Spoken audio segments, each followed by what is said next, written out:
salam planners. Ketemu lagi dengan saya Sanjaya dari Champion Web Planner. Pada kali ini kita akan melanjutkan pembahasan mengenai perencanaan pajak. Pada video sebelumnya kita telah mengetahui tujuan kita belajar perencanaan pajak adalah apa, yaitu untuk melakukan efisiensi pembayaran pajak, bukan penggelapan pajak. Nah, sebelum kita lanjut, sebetulnya ada apa saja sih pajak di Indonesia? Nah, pada kali ini kita akan belajar mengenai jenis-jenis pajak. Secara garis besar ada 3 cara pembagian pajak. Pertama, yaitu berdasarkan sifatnya, yaitu dibagi menjadi 1. Pajak subjektif. Yaitu apa?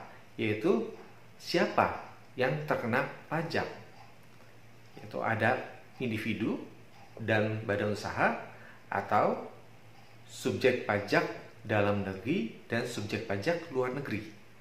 Nah, ini adalah pajak subjektif. Yang kedua adalah pajak objektif, yaitu apa yang menjadi objek pajaknya. Contohnya, pajak pertambahan nilai untuk barang ataupun jasa. Kemudian ada lagi pajak atas bunga tabungan ataupun deposito ataupun obligasi dan lain-lain.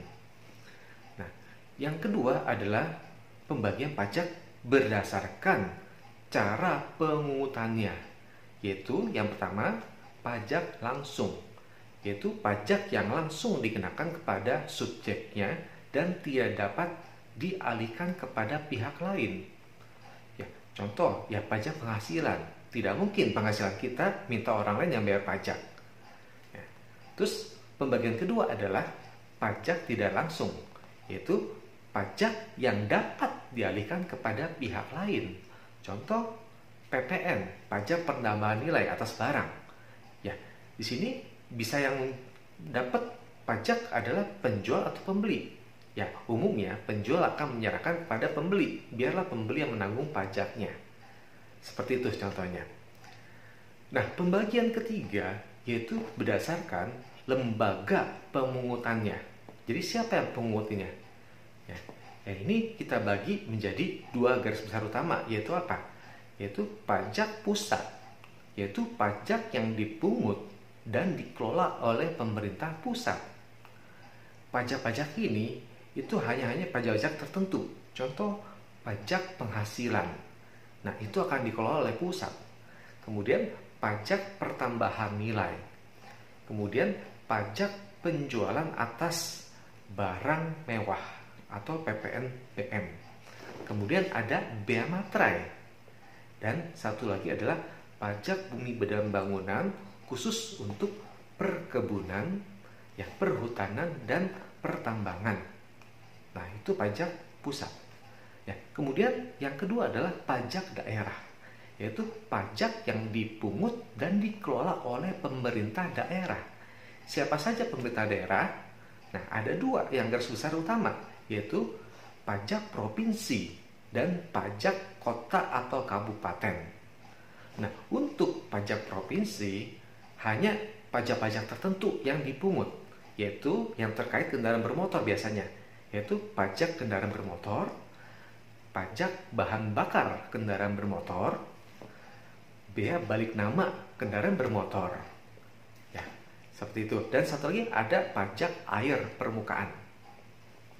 Nah, sedangkan untuk pajak yang dipungut dan dikelola oleh kota maupun kabupaten itu meliputi seluruh usaha yang terkait di dalam daerah tersebut.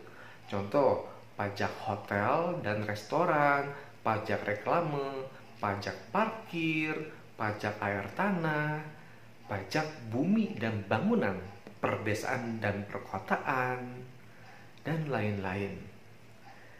Nah, kita sudah mengetahui berbagai jenis pajak ditinjau dari berbagai macam sudut pandang.